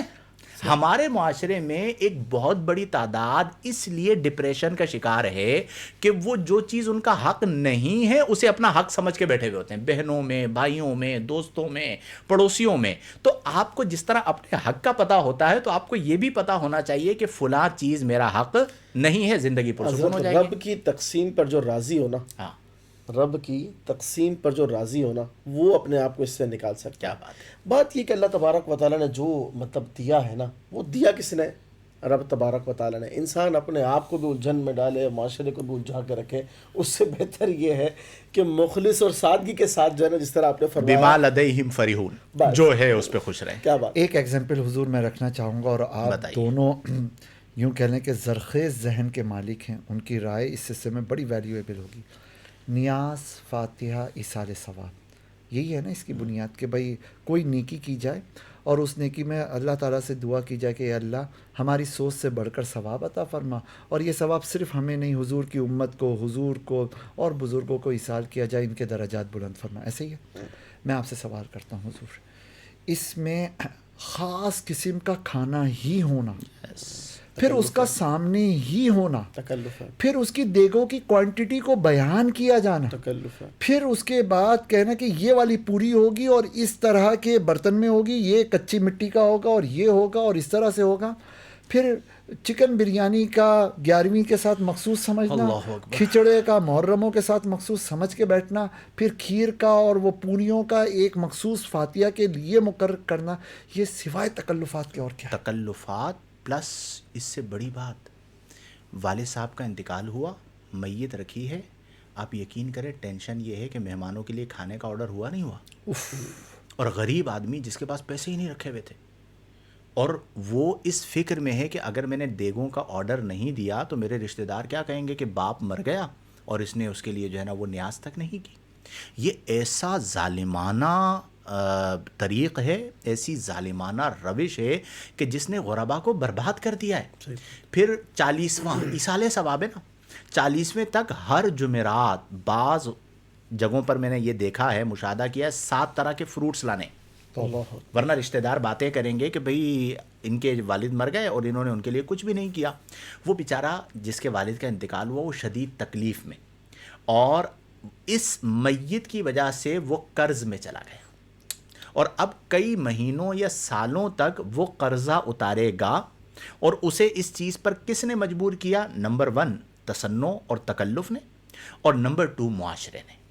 کئی چیزیں ایسی ہوتی ہیں جو انسان مجبوراً، جیسے ابھی ہم نے کہا نا کہ ہمارے داماد آتے ہیں، ہمیں مجبوراً کرنا پڑتا ہے، ہم اس کی مذمت کر رہے ہیں، لیکن ہم نہیں کریں تو ہمیں پتہ ہے ہماری بہنیں تکلیف میں آ جائیں گی، ٹھیک ہے، ہماری بچیاں تکلیف میں آ جائیں گی. یہ معاشرے کا وہ ظالمانہ رویہ. ہاں اس میں کوئی مرد ہو رو. اب ہماری زندگیوں میں جمعہ پڑھانے آپ کو جانا تھا، جمعرات کو ہم نے تکلف ختم کرنے کی بات کی تو کیسا جمعہ پڑھایا؟ کیا بات، مزہ آیا؟ ٹھیک ہے. تو اب ہم ایک آپس میں بات کر رہے تھے آتے ہوئے، اس دن مفتی معاذ صاحب میرے یہاں آ گئے تھے تو ہم لوگ راستے میں سفر میں ساتھ تھے. تو میں نے کہا بھائی میرے کو تو اگر کہیں پہ بیان کی ٹینشن ہو تو میں بیان کا ٹائم ہی نہیں دیتا، اور میں بیان کرنے وہاں پہ جاتا ہوں جہاں پہ میرے مزاج کے مطابق ماحول موجود ہو. تو مجھے اگر کوئی رابطہ کرتا بھی ہے تو 80-90% تو میں منع کرتا ہوں. اس کی وجہ کیا ہے؟ میں پوچھتا ہوں بھائی کس طرح کا پروگرام ہے، کتنے بجے خطاب ہے، پروگرام کے اندر کون کون آ رہا ہے. اب وہ روڈ کا پروگرام ہے، افراتفری ہے، اور بیچ میں 15-20 منٹ کا خطاب رکھا تو وہ میرے مزاج کے مطابق نہیں ہے. تو اب چونکہ اس میں تکلف ہے تو میں تکلف میں تکلیف ہے، مجھے جہاں سے بھگانا ہوتا ہے یو بوتھ تکلف ویری اختیار کریں اور اس کے حضرت بعد جائے۔ کبھی نظر ہی نہیں آؤگا۔ اس کی وجہ کیا ہے کہ تکلف میں تکلیف ہے۔ اچھا بیان کرنے گئے، ٹہلتے ٹہلتے اسٹیج تک پہنچ گئے، مزے سے آپ اسٹیج پر بیٹھ گئے۔ اب آپ کے دائیں بائیں کوئی آپ کا پرانا شاگرد مل گیا، کوئی پرانا دوست مل گیا، آپ نے ان سے پوچھ لیا ہاں بھائی کیا حال چال ہے، کیسی زندگی گزر رہی ہے، اس کو مسکرا کے دیکھ لیا۔ آپ چلتے ہوئے اسٹیج کی طرف جا رہے ہیں، کوئی جان پہچان والا مل گیا، آپ تھوڑی دیر کے لیے رک گئے، اس سے بات کر لی، پھر چلتے ہوئے اسٹیج پر پہنچ گئے۔ یہ کتنی مزیدار لائف ہے۔ اور ہمارے یہاں پہلے کیا ہوتا تھا، ہم لوگ بھی اس مرض میں مبتلا تھے، یہ ہم خود بھی کسی زمانے میں کرتے بالکل تھے ایسے کہ جیسے ہی گاڑی سے اترے نا تو ایک پورا سریا جو ہے نا وہ پوری باڈی کے اندر فکس ہوا ہوا، ٹھیک ہے، گردن یوں اکڑی ہوئی اور یوں ہاتھ ہلاتے ہوئے اسٹیج پہ چلتے ہوئے چلے گئے کہ اگر میں کہیں تھوڑا سا مسکرا دیا تو میرا تو سارا بھرم اور میرا سارا وقار خراب ہو جائے گا۔ ارے اللہ کے بندو، نارمل ہو جاؤ، انسان ہو، کوئی عفریت نہیں ہو، ٹھیک ہے، کوئی جن نہیں ہو، نارمل لائف بھی کوئی چیز ہوتی ہے، اپنی زندگی کو نارمل گزاریں۔ اور اگر آپ کو کوئی اعلیٰ مل گیا تو یہ نہیں ہے کہ آپ اس کے پیچھے پاگل ہو جائیں۔ اب کئی بار ایسا ہوتا ہے کہ بعض لوگوں کا مزاج ہوتا ہے ملاقات کرنا اچھا لگتا ہے، بعض ایسے ہوتے ہیں ملاقات نہیں کرنا اچھا لگتا ہے۔ تو ویری سمپل، ہم آتے ہیں جوابات کی طرف۔ اختتام اس بات پر کرتے ہیں کہ میرے بھائیوں، میرے جگر کے ٹکڑوں، میرے عزیزوں، تکلف میں تکلیف ہے۔ آہستہ آہستہ اس مرض سے اپنی جان چھڑائیں، نارمل آدمی رہیں۔ اگر آپ کو کبھی دودھ خریدنا پڑ جائے خود خرید لیجیے، یہ بھی فطور ہوتا ہے، میں بیکری پر جاؤں گا۔ اگر آپ کو فروٹ خریدنا پڑ جائے تو خود بھی خرید لیجیے۔ نبی کریم صلی اللہ علیہ وسلم اپنے گھر کے کام خود کر لیتے تھے۔ ہم کیا سمجھتے ہیں کہ ہمیں، یعنی یہ شوہر اور بیوی کا جو ہم تکلف ہے، اس دن ہم بات بھی کر رہے تھے کہ پانی تک خود اٹھ کے نہیں پینا۔ نبی کریم صلی اللہ علیہ وسلم اپنے مبارک نالین خود سی لیتے تھے، اتنی بڑی بات۔ ٹھیک ہے۔ اور ہمارے ہاں اگر زوجہ جو ہے وہ اظہار بند ڈال کے نہ دے تو ان کا بس چلے تو یہ اسی سے اس کو پھانسی لگا دیں، ٹھیک ہے۔ اس حال تک ہم نے اپنے آپ کو پہنچا دیا۔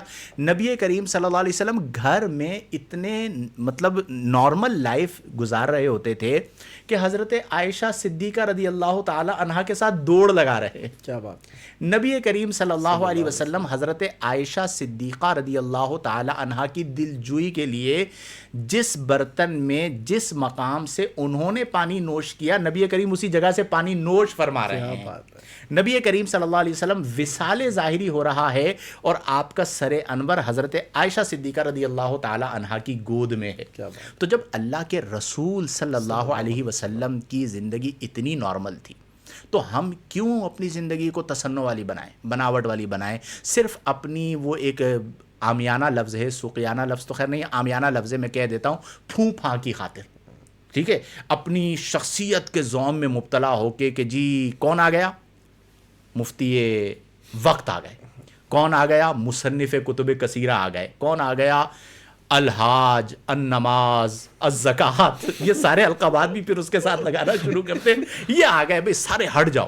اچھا پھر اس میں کرتے کیا ہے وہ چمچے جو ماحول کریٹ کرتے ہیں، ابھی قدموں کے نیچے روند کے چلے جائیں گے۔ ارے اللہ کے بندو، انسان پیدا ہوئے ہو، ٹھیک ہے، اگر اللہ نے تھوڑی عزت دے دی ہے، مقام دے دیا ہے تو اپنے دماغ کو خراب نہ کریں۔ جس بندے کا دماغ، اس کے احساسات، اس کے جذبات اس کے کنٹرول میں ہوتے ہیں، اس کی زندگی پرسکون ہوتی ہے۔ المختصر یہ ہے کہ تکلف میں تکلیف ہے۔ ڈونٹ کل مائی چل، اے متکلف آدمی، اگر تو سدھر جائے گا تو میرے قریب رہے گا، اگر تکلف کرے گا تو میں پھر تیرے سے بھاگ جاؤں گا۔ اپنی زندگی کو جتنا نارمل بنا سکتے ہیں اتنا نارمل بنائیں۔ اختتامی ایک بات میں چاہتا ہوں آپ لوگ کریں، پھر آتے ہیں جوابات کی جانب۔ تکلف اختیار کرنا اپنی زندگی پر خود ظلم کرنا ہے۔ اگر لائف کو جینا چاہتے ہیں اور پھول کی مانند خوشبودار، مہکتا ہوا اور ہلکا پھلکا رکھنا چاہتے ہیں تو اپنے آپ کو تکلف سے آزاد کریں۔ معاشرے نے نہ کبھی کسی کو اس بہاف کچھ دیا ہے اور نہ معاشرہ دے سکتا ہے، تو پھر کیا ضرورت ہے بھیجا معاشرے کی اس پریشر کو جو ہے اپنے ذات پر بلڈ کرنے کا۔ بالکل ایسے ہی ہے۔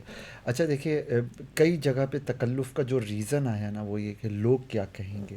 وہ لوگ آسمان سے اترے ہوئے نہیں ہیں، وہ لوگ آپ اور میں ہیں۔ تو ہم بھی کہیں پہ تبصرہ کرتے ہوئے کہتے ہوئے بات کرتے ہوئے کسی کے واش روم میں چلے گئے تو وہاں کے اوپر تبصرے شروع، کسی کے لباس پہ تبصرے شروع، کسی کی محفل مجلس پہ. اس کے پاس دار روٹی تھا، اس نے محبت سے دار روٹی رکھا.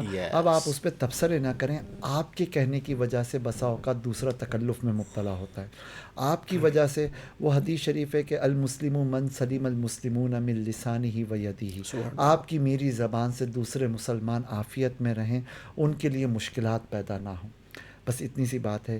بے تکلف رہیں، بے تکلف ہوں، لیکن بدتمیز بھی نہ ہوں. امید ہے یہاں تک کی باتیں کافی ہوں گی. چلے جی اختتام جوابات کی طرف آ جائیں. سب سے پہلے ہیں ماریا صاحبہ.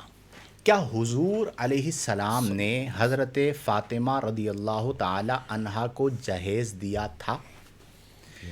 کیونکہ ہم نے اس بارے میں دو باتیں سنی ہیں کہ حضور صلی اللہ علیہ وسلم نے حضرت علی کو زرہ بیچ کر ہی ان کو جہیز دیا تھا.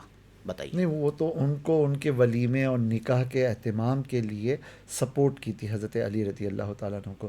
اور اس کے علاوہ کچھ سامان تھا جو حضرت گھرداری کا سامان جو حضرت فاطمہ کو ملا تھا. اسے ہم اب میں اسے تھوڑا سا یوں کرتا ہوں کہ ہمارے یہاں ایک جملہ کہا جاتا ہے جہیز ایک لعنت ہے. ہاں نہیں. ٹھیک ہے، اور اسے بالعموم کہہ دیا جاتا ہے.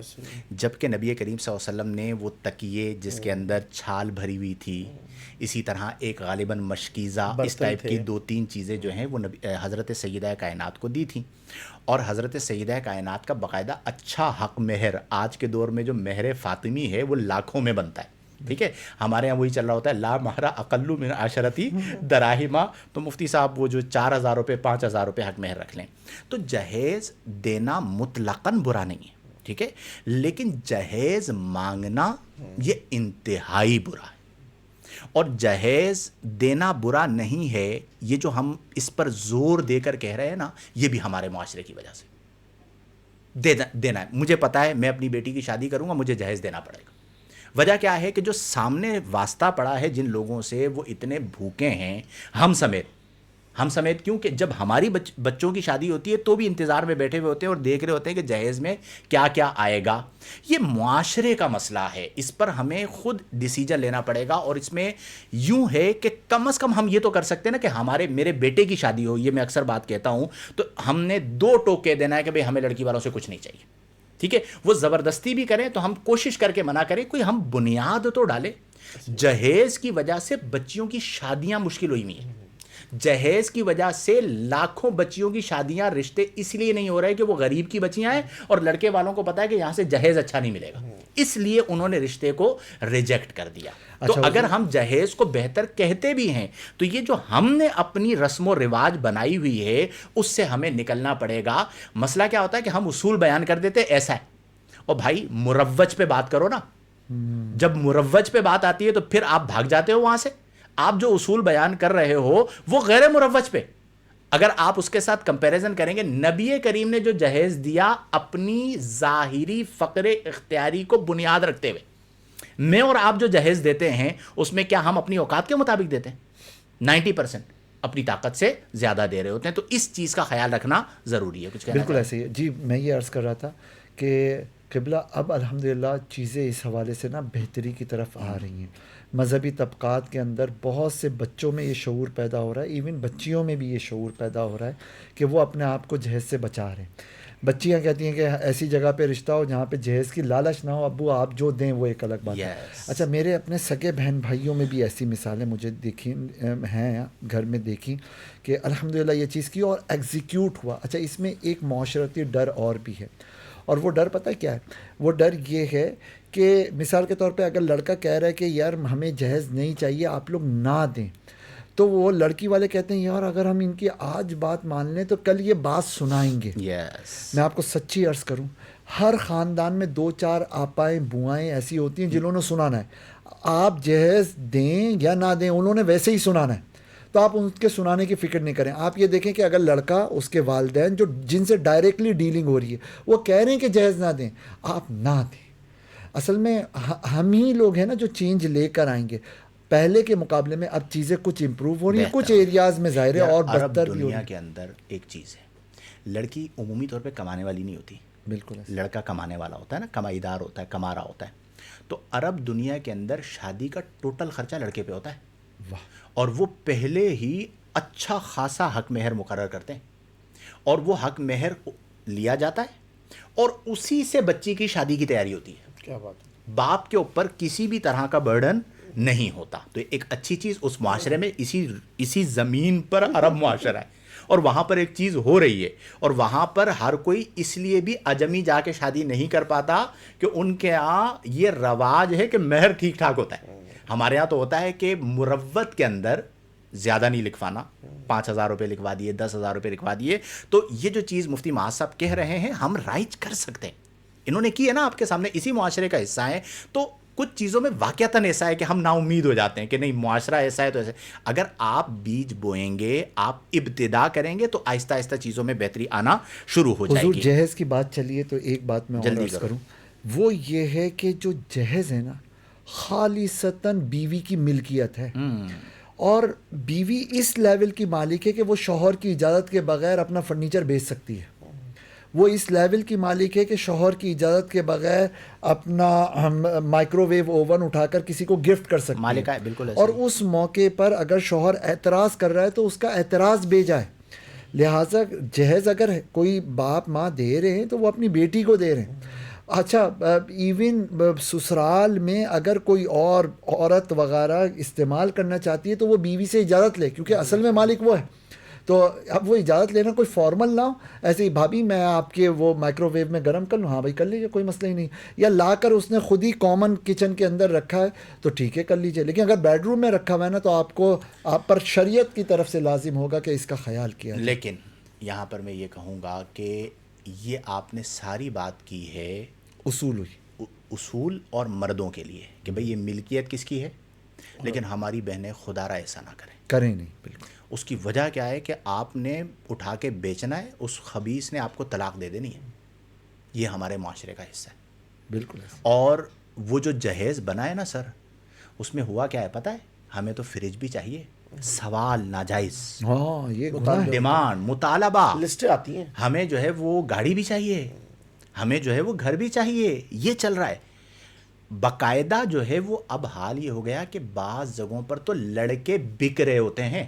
حضور فتوے خریدا کی جاتا زبان ہے. میں اسٹریٹ فارورڈ، کیا یہ حلال ہے یا حرام؟ حرام ہے نا، سوال کرنا سیدھا straight سیدھا حرام حرام. ہے. بالکل ایسا ہی ہے. اللہ تعالیٰ ہمیں توفیق عمل عطا فرمائے. لیکن ان چیزوں کو اپنے حالات واقعات کو دیکھ کر ضرور کیجیے. ہم جو باتیں کرتے ہیں وہ اصولی ہوتی ہیں، لیکن کئی جگہوں پر ان کا امپلیمنٹ بہت زیادہ نقصان کا سبب بن سکتا ہے. یعنی ایک چیز بری ہوتی ہے اور ایک چیز اس سے زیادہ بری ہوتی ہے. ٹھیک ہے، تو بعض اوقات چھوٹے ضرر والی چیز کو مجبوراً اختیار کر لیا جاتا ہے. چلیں جی آگے چلتے ہیں.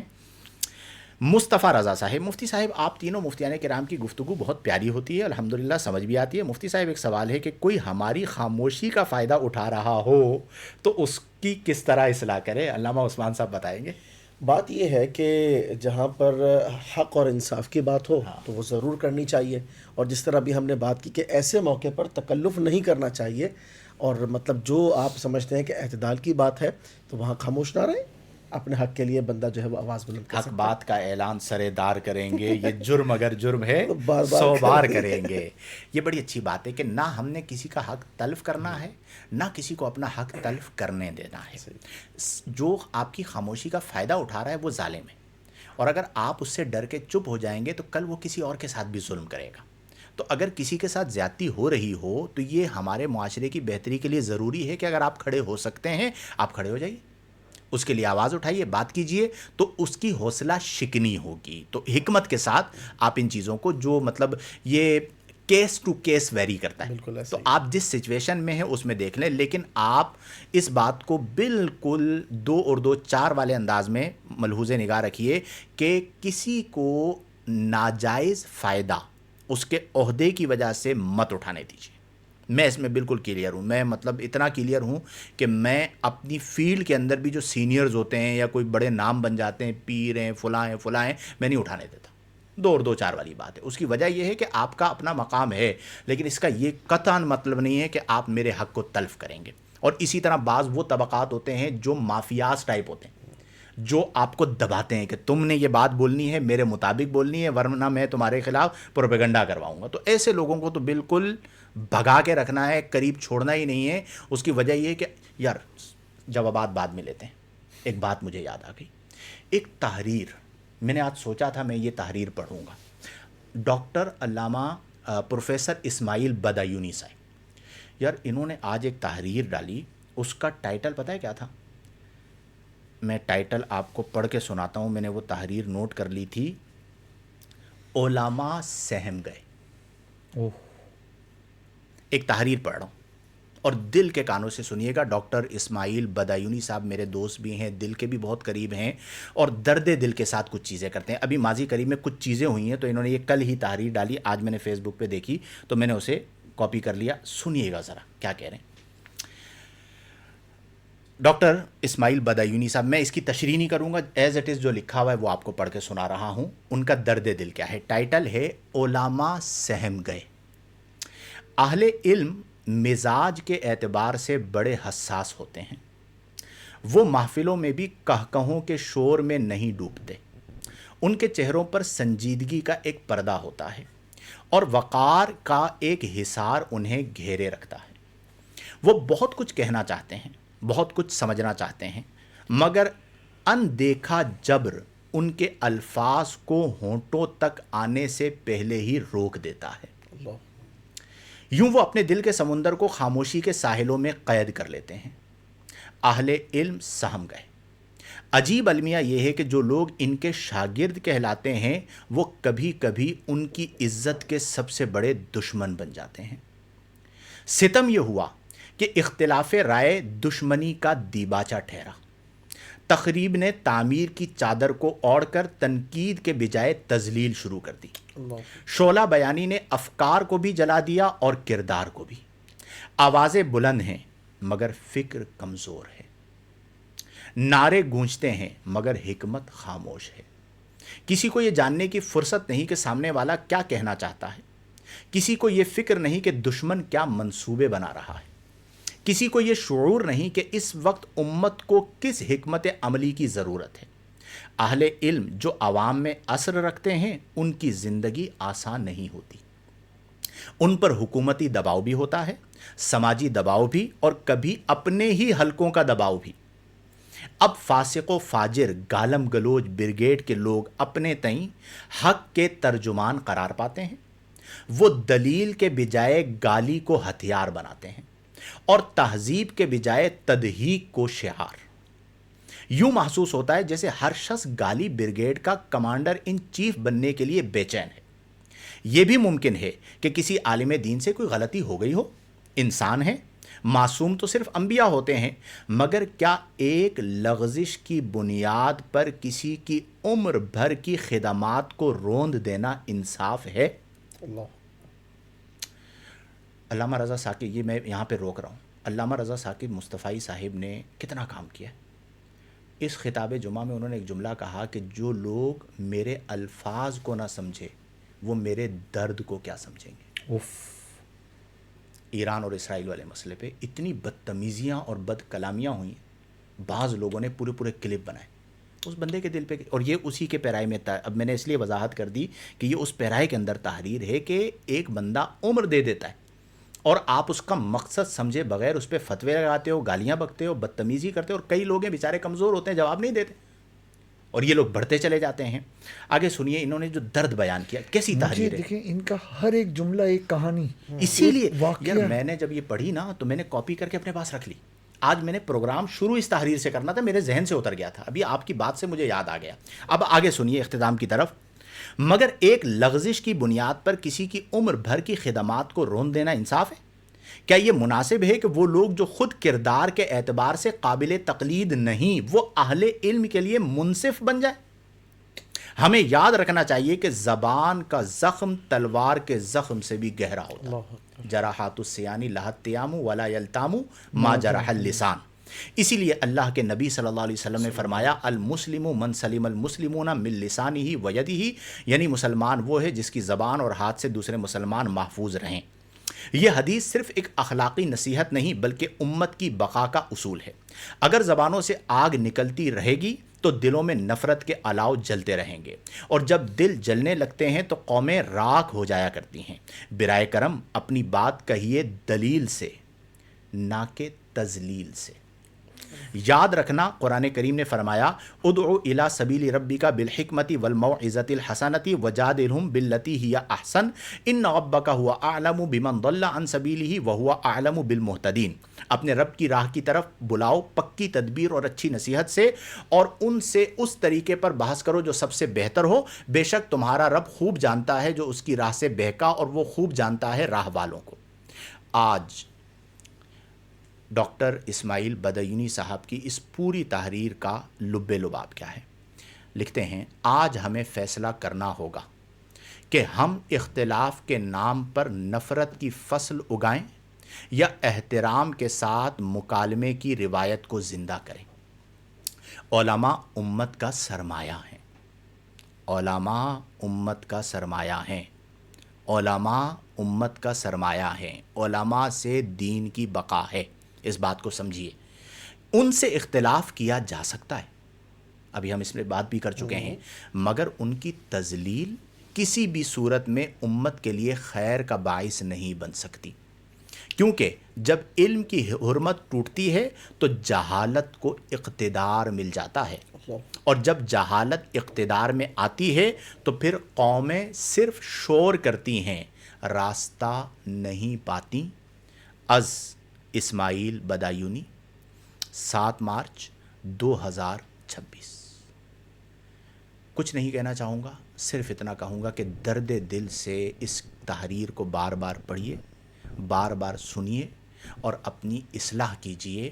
معاشرے میں پہلے ہی بہت فساد ہے، اگر اور فساد مچایا گیا تو ہمارا معاشرہ اس کا متحمل نہیں ہے۔ پھر جب تباہی آئے گی تو شکوہ مت کیجیے گا، چونکہ تباہی آپ لائے ہیں۔ آپ نے دلیل کا راستہ اختیار نہیں کیا، آپ نے تذلیل کا راستہ اختیار کیا ہے، اور جو چیز سوشل میڈیا پہ نہیں تھی اسے آپ سوشل میڈیا پر لے کر آئے، اور ایک مصلح امت کو درد دل کے ساتھ پھر یہ کہنا پڑا کہ جو میرے الفاظ کو نہیں سمجھے وہ میرے درد کو کیا سمجھیں گے۔ چلیں جی، جوابات کی طرف آتے ہیں۔ درمیان میں یہ بات آ گئی اور یہ پیغام جانا چاہیے تھا اور وہ چلا گیا۔ مزید جوابات شامل کرتے ہیں اور اختتام کرتے ہیں۔ کہاں تک ہم نے گفتگو کر لی تھی؟ جہیز پہ وہ تھا نا، ہاں جہیز پہ ہو گیا۔ مدثر فضلانی صاحب میں السلام علیکم ورحمۃ اللہ۔ مفتی صاحب تصنع اور تکلف مترادف ہیں یا ان میں کوئی فرق ہے؟ کوئی بتانا چاہیں؟ ہاں، مطلب تکلف کی ایک سمجھ لیں جہت تصنع ہے، اور اس کے اندر کیا کہتے ہیں آپ کا جو غیر ضروری چیزیں ہیں نا اس کو اپنے اوپر نافذ کرنا، یہ بھی تکلف کے اندر آتا ہے۔ ڈن ہے، اوکے۔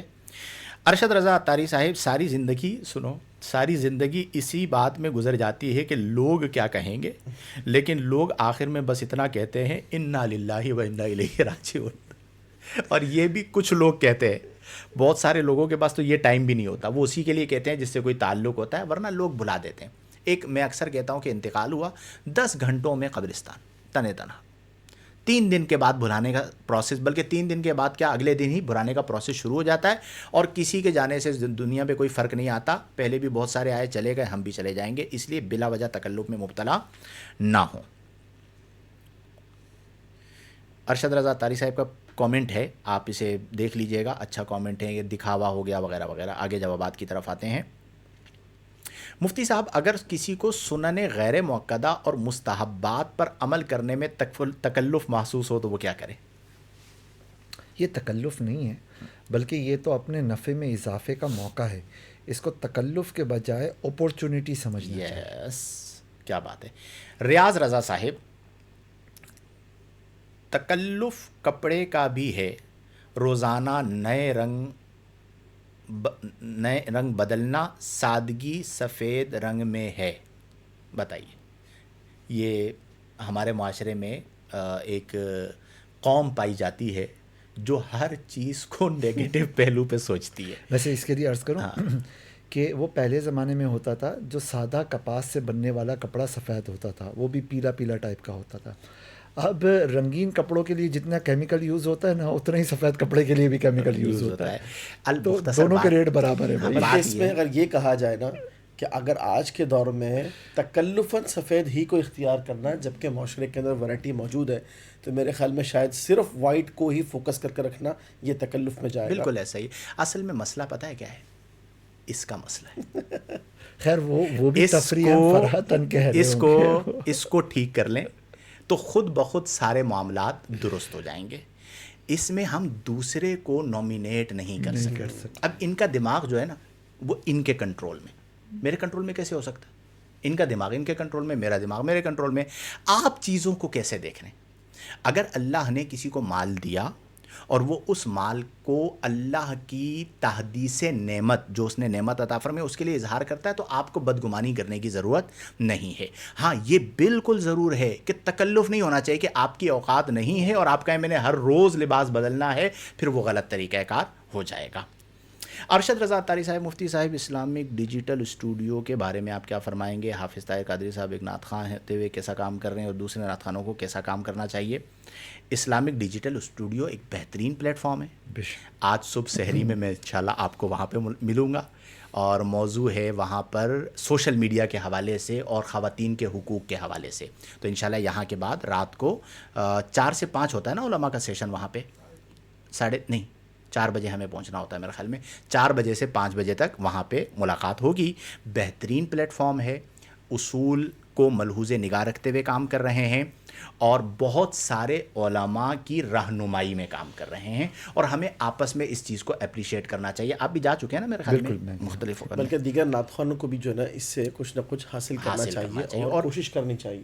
اچھا یہ ایک ایگزامپل ہے، یہ ایک بہت پیاری ایگزامپل ہے کہ ایک تاثر یہ ہے نا کہ نعت خواں لوگ کچھ نہیں کرتے بھائی. ہاں کچھ کرتے ہیں، دیکھو تو صحیح کتنا کام کر رہا ہے، محنت کر رہے ہیں صبح ماشاء شام. اللہ جو سیٹ لگایا ہوا ہے اور جو ایک مطلب لیول ہوتا ہے نا جسے کہتے ہیں، یعنی وہ کیا کہتے ہیں، پروڈکشن کا جو لیول ہے ماشاء اللہ. اور اس دن جو بات کر رہے تھے نا، یہ حافظ طاہر صاحب اور ان کے سارے بھائی، ان کے والد صاحب علماء کا کمال ادب کرتے ہیں. کیا بات. ان کی تربیت ان کے تمام بچوں میں نظر، یعنی ان تمام بھائیوں کے اندر نظر آتی ہے. اور وہ رسپیکٹ، وہ احترام، اور سب سے اہم چیز یہ ہے کہ مقصود کو پیش نظر رکھنا. سستی شہرت کے لیے کوئی کام کر دینا، اس طرح کی چیزیں نہیں ہیں. اللہ تعالیٰ مزید برکت عطا فرمائے. چلے جی، ماریا صاحبہ ہیں جی، ہم نے بھی لڑکی والوں سے کچھ نہیں لیا. واہ ماشاء اللہ، اللہ تعالیٰ. یہ دیکھیں ایک مثال آ گئی. ٹھیک ہے، ایسے لوگ ہمارے معاشرے میں موجود ہیں. لیکن ہمارا مسئلہ یہ بھی ہے کہ اگر لڑکی سے کچھ نہ لیا جائے تو قدر بھی نہیں کرتے. اس پر ہم بات کر چکے ہیں کہ وہ ہمارے معاشرے کا مسئلہ ہے اور کئی جگہوں پر بیچارے لوگ مجبور ہوتے ہیں. سامنے مٹیریلسٹک لوگ ہوں تو پھر وہ قدر بھی نہیں کی جاتی، باتیں بھی کی جاتی ہیں. کہ کیس ٹو کیس ویری کرتا ہے. جہاں پر کوئی اپنا حق ادا کر سکتا ہے، بہتری کر سکتا ہے تو وہ بہتری کی کوشش کرے.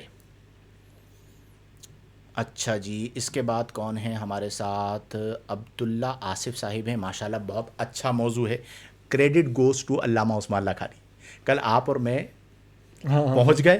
میں نے ان کو کہا کہ یار جاؤ اور جا کے سحری تک مجھے میسج کر دو، کہا تھا میں نے. اور یہ جا کے ماشاءاللہ تھکے ہوئے تھے، بہت لیٹ ہو گئے تھے ہم لوگ، تو یہ جا کے سو گئے. پھر ان کو میں نے کہا تو اسی ٹائم پہ یہ موضوع نکال کے لے آئے اور بہترین موضوع ماشاءاللہ. اسد میمن صاحب ارشاد فرما دیں. سوال اوپر چلا گیا، میں دیکھتا ہوں اگر سوال آ جاتا ہے. یہ بعض اوقات میں موبائل بند کرتا ہوں تو پرابلم آ جاتی ہے بھیا.